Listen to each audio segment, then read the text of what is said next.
My name is Eleanor, and if you had told me 5 years ago that I'd be sitting here, sipping whiskey at 3 a.m., plotting the downfall of my husband and his mother, I would have laughed in your face, because 5 years ago, I was happy, or at least, I thought I was. Ryan and I had what looked like the perfect marriage. He was charming, ambitious, and successful, the kind of man who knew how to work a room and make everyone feel special, and I was his devoted wife, the one who managed our home, handled our finances, and supported his dreams without question. I thought we were a team. I thought we were building a future together. But as it turns out, I was just another pawn in his carefully orchestrated game. It all started with a letter. I found it in the mailbox on an ordinary Tuesday morning, mixed in with bills and magazines. A plain white envelope, no return address, my name written in sharp, slanted letters. Inside was a single photograph, Ryan, standing too close to a woman I didn't recognize,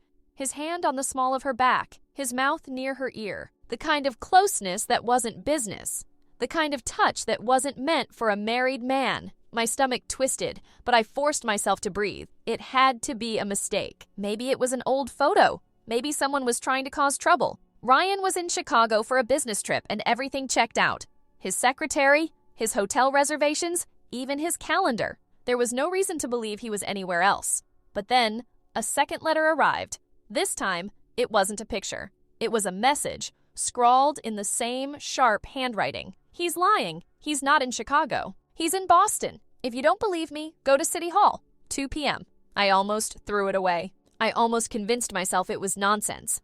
But a tiny voice in the back of my head wouldn't let me ignore it. So, I followed my gut. I drove to City Hall, parked across the street, and waited. And then I saw him, Ryan, my husband, standing in line at the marriage bureau, holding hands with Megan, my best friend. My body went numb. My brain tried to reason with what I was seeing. This had to be a mistake. He had told me about the property in Cyprus, how he needed citizenship to buy it. That was the plan, right? A temporary divorce, a quick marriage to Megan for legal purposes, and then we'd remarry once everything was done. He had explained it so logically that I hadn't questioned it. But watching them now, seeing the way he looked at her, the way she smiled up at him, something inside me cracked. This wasn't just about real estate. For the next few days, I told myself I was overreacting, that everything was still going according to plan. But then, the third letter arrived. This time, it was a wedding photo. Ryan and Megan standing at the altar, his hand on her waist, her lips curved in a smile. My husband, my best friend, married. That was the moment I knew. The moment I stopped making excuses.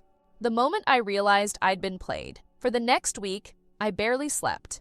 I went through every financial document and every transaction Ryan had made in the past 5 years.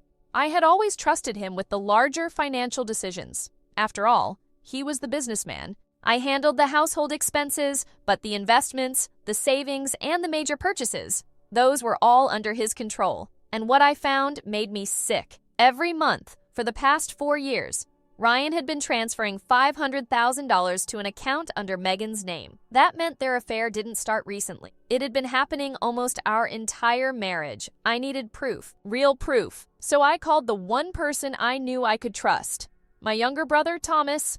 He worked in cybersecurity and had access to resources I didn't. I need you to dig into some accounts for me, I told him, my voice steady despite the storm inside me. Thomas hesitated. Eleanor, what's going on?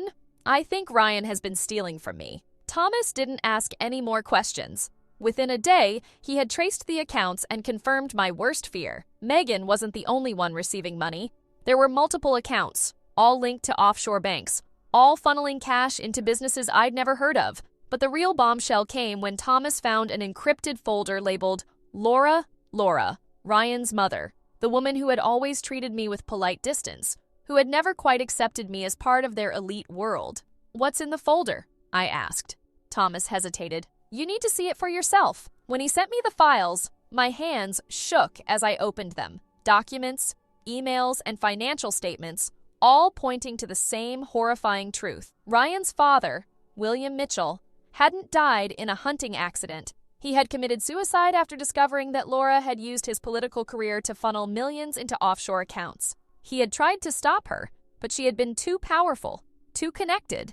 And now, Ryan was following in her footsteps. Laura had orchestrated everything. She had trained Ryan to be the perfect con man, had pushed him into marrying me for my family's influence, and had encouraged his affair with Megan as a way to secure another financial asset. My entire marriage had been a carefully crafted lie, but I wasn't just going to sit back and take it. I wasn't going to let them get away with this, and I wasn't going to do it alone. The next step was Megan. I arranged to meet her at our usual cafe, the one where we used to share secrets over lattes. When she arrived, she looked nervous, but not guilty. She still believed Ryan's lies, still thought she was the one he truly loved. So, I showed her the evidence. The financial records, the emails, the proof that he had been playing both of us from the very beginning. She went pale. "No," she whispered. "Ryan wouldn't." "He would," I cut in. "And he did.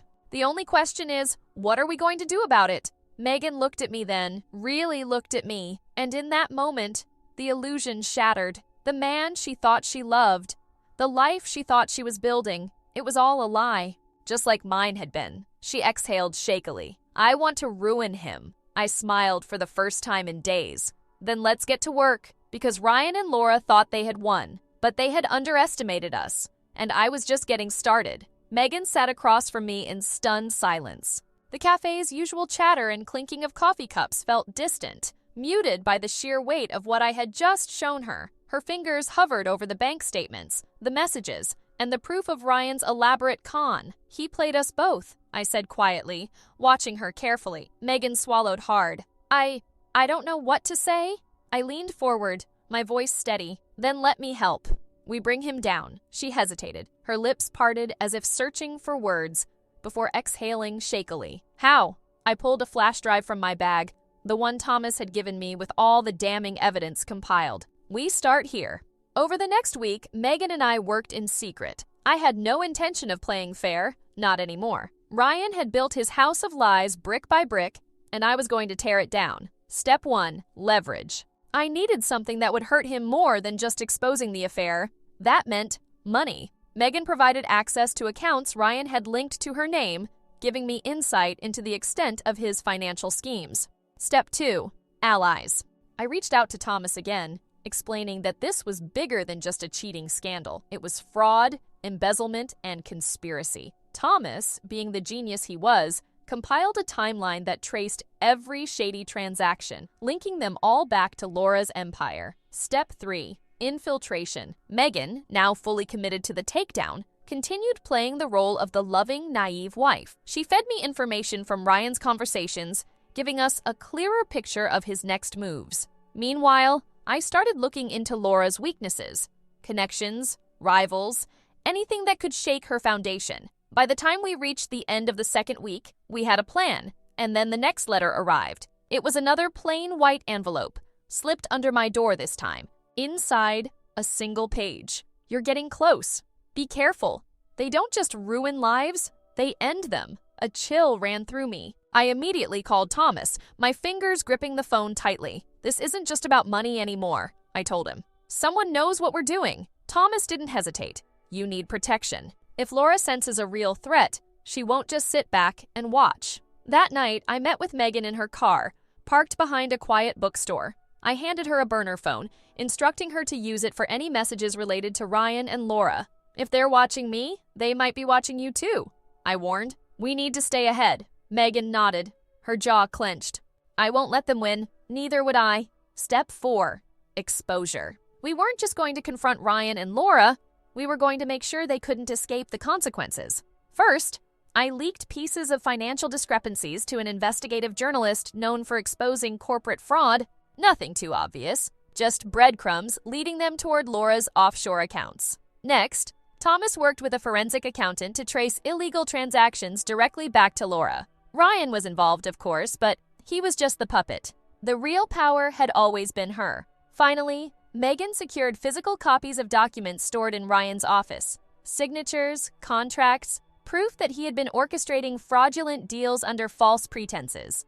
The last piece of the puzzle, and then, just as we were ready to strike, everything exploded. Megan called me at midnight, her voice trembling. "Ryan knows." He confronted me. I sat up in bed, my heart pounding. "What did he say?" "He accused me of spying on him. He said he knows something's wrong. Eleanor, I think he suspects you. I closed my eyes for a moment, then exhaled. Then we move now. The game was over. It was time for the final act. The morning after Megan's frantic call, I sat at my kitchen table, sipping black coffee and staring at the clock. Every second felt like an eternity. If Ryan suspected me, it meant we had run out of time. I had spent the last few days laying the groundwork, ensuring every piece of evidence was secured and ready for exposure. But if he knew, if he had even the slightest suspicion, it could all unravel before we were ready. My phone buzzed. Thomas. He's moving money, he said without preamble. Massive transfers? Offshore accounts. He's trying to disappear. I gritted my teeth. He's running, Thomas sighed. It looks like it, but I don't think he knows how much we have on him yet. He's acting out of paranoia, not certainty. I clenched my fists. If Ryan was getting scared, then Laura would be next. And she wouldn't just run. She'd destroy anyone in her way. That night, Megan and I met at her apartment. Her hands trembled as she poured herself a glass of wine. He's different now, she whispered. More calculating, less careful. I nodded, my own glass untouched. We don't have time. We hit them now. Megan swallowed hard. And what if they hit back? I met her eyes. Then we make sure they don't get the chance. Step 5, the strike. I compiled every document, every bank statement, and every damning detail Thomas had uncovered. The investigative journalist I'd been working with confirmed the first expose would go live within 48 hours. The FBI had also received an anonymous tip regarding the financial discrepancies we had found. By the time Ryan and Laura realized what was happening, it would be too late. But I needed one final piece, proof that would eliminate any room for them to talk their way out of it. So, I went straight to the source. Laura Mitchell's estate was as imposing as ever, a modern-day fortress built on corruption. I watched from the shadows as guards patrolled the grounds, men in suits and earpieces ensuring no one got too close. But I had an advantage. Laura had never seen me as a threat. With Megan's help, I secured an invitation to one of her exclusive charity galas. I slipped into a black dress, donned my most disarming smile, and walked straight through the front door. Laura greeted me with a practiced warmth. Eleanor, what a surprise! I returned the smile, my pulse steady. I thought it was time we talked. She led me toward the balcony, away from prying eyes. I assume you're here about Ryan. I tilted my head. I'm here about everything. Her expression didn't change, but I saw the flicker of amusement in her eyes. And what exactly do you think you know? I leaned in slightly. I know about William. I know what he tried to do before he accidentally shot himself. I know about the offshore accounts, the fraudulent investments, and the political backdoor dealings. Laura's smile thinned. You've been busy, not as busy as you, I countered. But here's the thing. I'm not just here to threaten you. I'm here to offer you a choice. She raised an eyebrow. A choice? I nodded. You step down, you confess, you make this easy on yourself, and maybe, just maybe, you'll get a deal. Laura laughed. A cold, sharp sound. And if I don't? I pulled out my phone and showed her the news article set to go live. The headline was brutal. The Mitchell family empire built on lies and blood. Her face hardened. You think you can take me down? I already have. Laura exhaled slowly, her eyes calculating. Then she smiled, but there was steel beneath it. You're making a mistake, Eleanor. I slipped my phone back into my clutch. No, Laura, the mistake was thinking I'd stay quiet. 2 days later, the FBI raided the Mitchell estate. Laura and Ryan were arrested in full view of the press, their empire crumbling in real time. Megan and I watched the coverage from my apartment, silent as the world learned the truth. It was over, or so we thought, because later that night, another letter arrived, a single line, written in that same sharp, slanted handwriting. Did you really think she was the mastermind? I stared at the letter in my hands, my pulse hammering in my ears. The FBI had raided the Mitchell estate, Ryan and Laura had been taken into custody, and the world had learned about their years of fraud and manipulation. It should have been over. But this letter, the same sharp, slanted handwriting as the previous warnings, told me otherwise. I read it again. Did you really think she was the mastermind? A cold shiver ran down my spine. If Laura wasn't the true puppet master, then who was? I called Thomas immediately. He answered on the first ring. Tell me you saw the news, he said. I did, I murmured, but we have a problem. I read the note aloud. There was silence on the other end. Shit, Thomas finally breathed. You think it's real? I don't know. I admitted, but I intend to find out. Megan met me at a small cafe downtown, her face pale but determined. Who else could be behind this? She asked, stirring her coffee with a shaky hand. I exhaled, placing the letter between us. If it's not Laura, then there has to be someone else higher up. Someone who's been pulling the strings the whole time. Megan hesitated. What if it was Ryan? I shook my head. No, Ryan's a con man, but he's not a strategist. He's always followed orders. First, Laura's. Now, whoever this is. Megan bit her lip. Then, that means there's someone even more dangerous out there. The realization settled between us like a weight neither of us was ready to carry. Step 6. Uncover the real mastermind. I had Thomas go back through everything. Every transaction, every email, every piece of information he had on Laura and Ryan. If there was someone else, they had to have left a trail. And then we found it. Buried beneath layers of financial transfers, hidden in the fine print of shell companies and offshore accounts, was a name neither of us expected. William Mitchell. My breath caught. That's impossible. He's dead. Thomas leaned back in his chair, shaking his head. Or maybe that's what he wanted everyone to think. William Mitchell had allegedly died by suicide over a decade ago, after learning of Laura's illegal dealings. His death had been a defining moment in the Mitchell family's history, the tragedy that had solidified Laura's hold over their empire. But what if it had been staged? The more we dug, the more discrepancies we found. His death certificate had inconsistencies. The medical reports lacked crucial details, and some of his assets had been quietly moved long after he was supposedly gone. William Mitchell wasn't dead. He had been watching, waiting, and manipulating from the shadows while Laura took the fall. I wasn't sure how to process it. Laura had been ruthless, but she had been visible. William, on the other hand, had operated unseen for over a decade, and now he knew we were coming for him. I received another letter the next day. Well done, Eleanor. You finally see the full picture. But you've made a mistake. Ryan and Laura were expendable. I am not. Walk away before it's too late. Megan clutched my arm as we read the words together. He's threatening you. I set my jaw. No, he's trying to scare me off. Is it working? I met her gaze. Not a chance. The FBI was already working to untangle the mess Laura and Ryan had left behind. But William was a different beast altogether. He had covered his tracks too well, insulated himself from the fallout. If we wanted to take him down, we needed a different approach. We needed bait. So, we made him think we were walking away. I withdrew from the public eye, stopped pressing charges, and let the media cycle shift away from the Mitchell scandal. Megan played her part too, publicly distancing herself from me, making it look like our alliance had crumbled. And then we waited.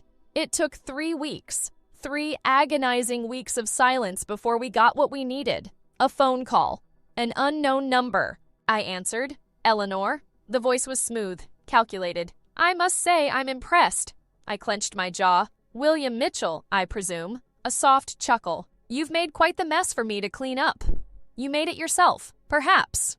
But I'm willing to make you an offer. I tightened my grip on the phone. I'm listening. There's no need for this to get any uglier than it already has. You drop this, and in return, I'll ensure you and Megan are left alone. No more threats. No more interference. I smiled. That's funny. I was about to offer you the same deal. A pause. Then, for the first time, a hint of irritation in his voice. Don't be foolish, Eleanor. You don't win against people like me. I already have. And with that, I hung up, because Thomas had traced the call. We had him. The next morning, the FBI launched their second raid, this time on a secluded estate in the countryside. William Mitchell, very much alive, was taken into custody. The media frenzy was even bigger than before. A man who had faked his own death to evade justice, a patriarch orchestrating corruption from the shadows.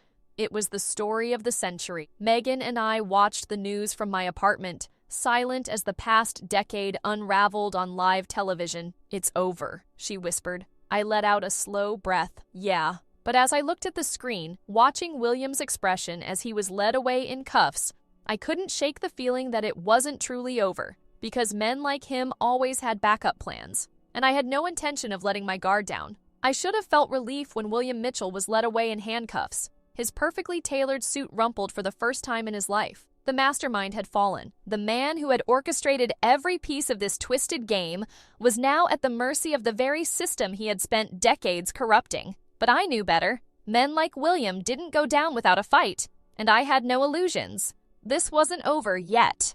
3 days after his arrest, I received another letter. No envelope this time, just a single sheet of paper slid under my door in the dead of night. You still don't understand, do you? You think this ends with me? I read the words over and over, my stomach twisting into knots. Was this a final bluff, or was there something I had missed? Megan sat across from me at my kitchen table staring at the note. What does he mean? She whispered. I don't know, I admitted. And that terrified me. Thomas called later that night. Eleanor, he said, his voice tight. We have a problem. The problem was that William Mitchell had built a network so vast, so deeply rooted, that cutting off the head didn't kill the beast. It only made it angrier. Financial accounts we had frozen were suddenly moving again. Transactions were happening under new names, but the patterns were eerily similar. Property deals that had been put on hold after William's arrest were suddenly back in motion. And then there was the biggest shock of all. Ryan was gone. 2 days before his scheduled court hearing, Ryan Mitchell disappeared from federal custody. They're saying it was an inside job, Thomas told me. Somebody pulled strings, paid off the right people. No one knows where he is. Panic threatened to take hold, but I forced myself to stay calm. William is behind this, I said. He planned for this. He knew he might go down, so he made sure Ryan had a way out. Megan's voice trembled. And if Ryan is free, he's coming for us. Step 7. The final move. We had prepared for this. Thomas and I had anticipated that someone would try to erase the evidence, to bury the truth before it could be fully exposed. So we had a contingency plan. Within hours, we leaked everything. Not just the evidence we had gathered against William, but new details. Hidden accounts we hadn't disclosed before. Deals that were still active despite his arrest. And most importantly, proof that someone within the system had helped Ryan escape. The media exploded with the revelations. Journalists dug deeper, politicians scrambled to distance themselves, and anyone who had ever taken a bribe from the Mitchell family started panicking. We had forced their hand. The next message came in the form of a text, not a letter. An unknown number. Meet me. Alone. Midnight. A location followed. An abandoned dock on the outskirts of the city. Megan grabbed my wrist when I told her, Eleanor, no, this is a trap. Of course it's a trap, I said. But if Ryan wants to talk, that means he's desperate. And desperate men make mistakes. Thomas insisted on surveillance. I let him set up from a distance, making sure he had eyes on the dock while I walked into the lion's den. Ryan was waiting for me, leaning against a rusted shipping container like he didn't have a care in the world. Eleanor, he greeted smoothly. It's been too long. I didn't respond. I just stared at him, taking in the smirk that barely masked the fury underneath. You really did it, he continued. You took everything from us. I crossed my arms. You took everything from me first. Ryan chuckled, shaking his head. I have to admit, I underestimated you. That was my mistake. He took a step closer. But you made a mistake too. Enlighten me. You left me with nothing to lose. In a blur, he lunged. I wasn't expecting it. Not really. Ryan had always been the manipulator, not the brute force type. But desperation made men do stupid things. The moment his hand wrapped around my arm, chaos erupted. Thomas and his team moved in before Ryan could get another word out. Within seconds, he was pinned to the ground, wrists restrained, his face pressed into the concrete. His mask finally cracked. You think this is over? He snarled, struggling against the restraints. You think you can just walk away? I crouched beside him, my voice calm but firm. I already have. Ryan let out a bitter laugh. You'll always be looking over your shoulder. I stood up. No, you will. The FBI arrived minutes later. This time, there would be no escape. The aftermath was quieter than I expected. No grand courtroom speeches, no dramatic confessions. Ryan was convicted on multiple charges and sentenced to life without parole. William, despite his best efforts, was denied any plea bargains. He would spend the rest of his life behind bars, watching as the empire he built crumbled into dust. Megan and I stood together on the steps of the courthouse the day the final verdict was announced. Do you feel free? She asked softly. I took a deep breath, letting the cool air fill my lungs. Not yet. She nodded. But you will be. I smiled for the first time in what felt like years. Yeah, Maybe I would be. Maybe for the first time in my life, I finally had a future that was mine to build. The day after the verdict, I woke up to the quiet. No urgent phone calls, no whispered threats, no more secrets lurking in the shadows. For the first time in what felt like forever, I was free. But freedom comes with a price.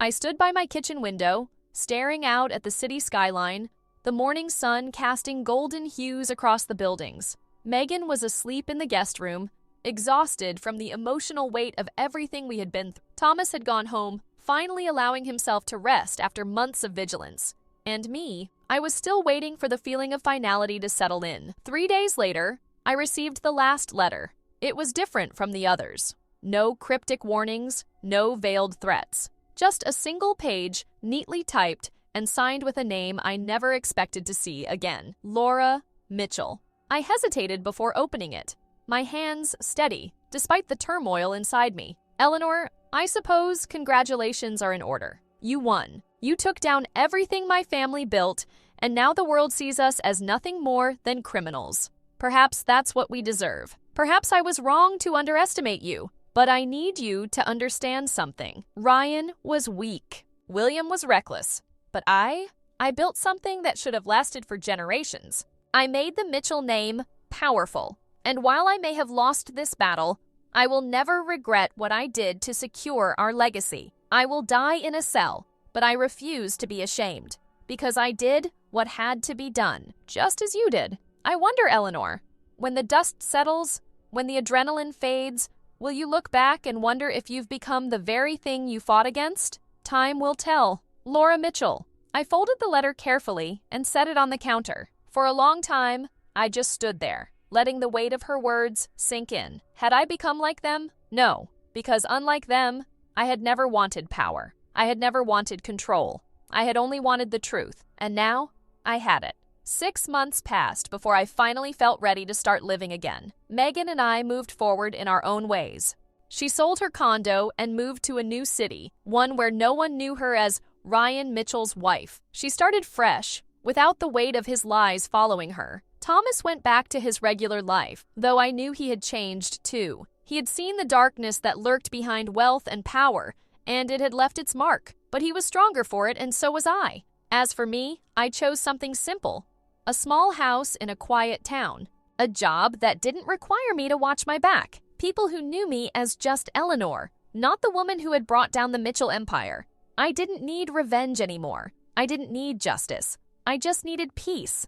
And finally, I found it.